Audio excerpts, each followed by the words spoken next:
নাজিল হওয়া আল্লাহর কোরআনের শাসন ব্যবস্থার মাধ্যমে আমরা খলিফা ওমরের শাসন ব্যবস্থা এই দেশে দেখতে চাই।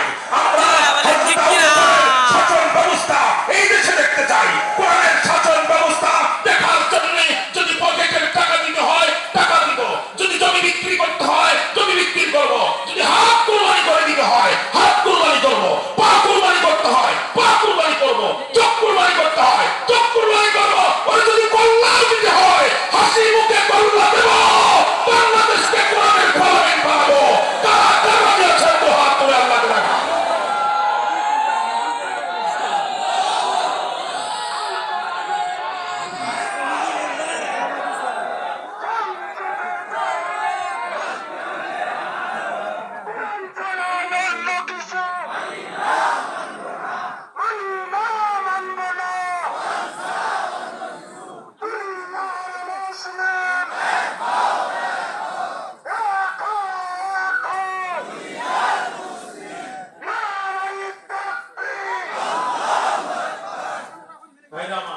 আল্লাহর কোরআনের রাজকায়েমের কথা বললে যে হারাম করে মুখ অন্ধকার হয়, ওর কোনো যে ইমানের বালাই নেই।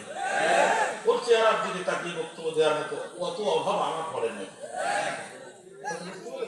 ওকে খুশি করার বক্তব্য দিয়ে খাওয়ার মতো অত অভাব আমার নাই।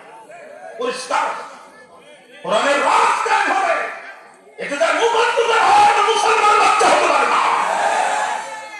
পরিষ্কার পরিষ্কার খেয়াল করেন। এখন রাউন্ড বলতেছে ইম্পর্টেন্ট বলি please look at my nose, বিশ্বাস যদি না করিস নাকের দিকে তাকা, বউ সত্যি কথা বল, কত তাই আমার নাক এরকম বাঁকা ছিল।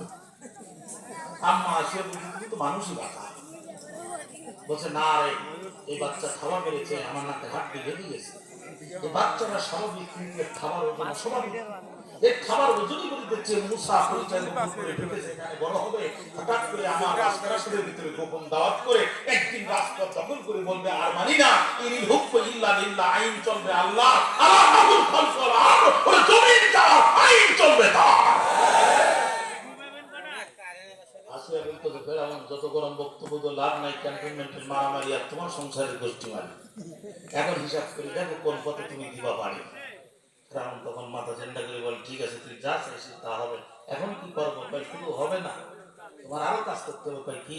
চিটাগাং বাড়ি, তোমার খাড়া খাড়া চুল, তোমার বদমাইশ তথ্যমন্ত্রী হাসান মাহমুদের কাছে টেলিফোন করো। তদানীন্তন তথ্যমন্ত্রী কে ছিল আমি তার একটা নাম জানি না, এই জন্য হাসান মাহমুদকে দিয়ে বললাম যাতে আপনারা সহজে বুঝতে পারেন। ও ফেরাউন প্রায় কাছাকাছি একটু 19-20। তদানীন্তন প্রিন্ট এবং ইলেকট্রনিক মিডিয়ায় ঘোষণা হয়ে গেল ফেরাউনের রাজপ্রাসাদে একটা বাচ্চা আছে, ধাত্রী দরকার, রাজকীয় কায়দা একটা বসবাস হবে, লাইন দিল লোকজন। কিন্তু মুসা আলাইহিস সালাম কারণ বলে গেল না, লাইনের শেষে দাঁড়িয়ে আছেন যিনি মুসা আলাইহিস সালামের বোন ছিলেন তিনি। বলছে ধাত্রীরা অনুমতি যদি, অফিসাররা অনুমতি যদি পায়, আমার কাছে একটি ধাত্রীর সন্ধান আছে, আমি তার সাথে করে নিয়ে আসতে চাই।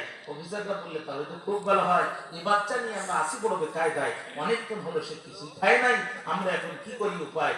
তবে আমি আপনাদের কাছে এই সুযোগে জানতে চাই মুসা আলাইহিস সালামের বোন কি তার ভাইয়ের পরিচয় দিয়েছিল না পরিচয় গোপন করেছিল? পয়গম্বরের জীবন বাঁচানোর জন্য তার ভাই যদি পরিচয় গোপন করতে পারে, কোরআনের দাওয়াতের জন্য আমার যুবক কেন তার নিজের জীবন বাঁচানোর জন্য পরিচয় গোপন করতে পারবে না? মুসা আলাইহিস সালামের বোন যে পয়গম্বর মুসাকে ডেকে আনলেন, ভাইরা কি বলবো, লোহার সামনে চুম্বক নিলে চুম্বক যেমন ক্ষিপ্র গতিতে লোহার কাছে চলে যায়, দীর্ঘক্ষণ পর মাকে দেখার সাথে সাথে মুসা আলাইহিস সালাম লাফ দিয়ে মায়ের কোলে চলে গেছে। আল্লাহ ডাকতে কয় ওয়াদাল্লাহি হক, ওরে মুসার মা আমি আল্লাহর ওয়াদা মিথ্যা না, আমি আল্লাহর ওয়াদা সত্য।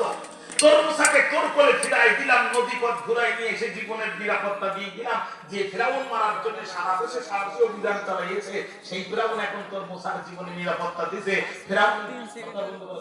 ফেরাউনের অফিসাররা মনে করবে তুই ওর আসল, তুই ওর দুধ মা, আমি আল্লাহর, তুই জানি যে তুই ওর আসল মা। ও মুসার মা টেনশন করিস না, এখন তোর জন্য কামরা বরাদ্দ হবে,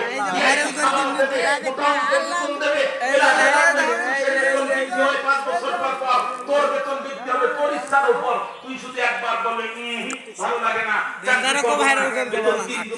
দেরি হবে না, কারণ তোর মুসা তোর বুকে ছাড়া পৃথিবীর কোন নারীর বুকে মুখ দেবে না। আমি পরিচয়টা এখন দিস না, আবার আমাকে বলিস না প্রভু এত সুন্দর বাচ্চা দিলে, পরিচয় দিতে দিলে না। আমার পরিকল্পনা মহাপরিকল্পনা, আমি তো মুসার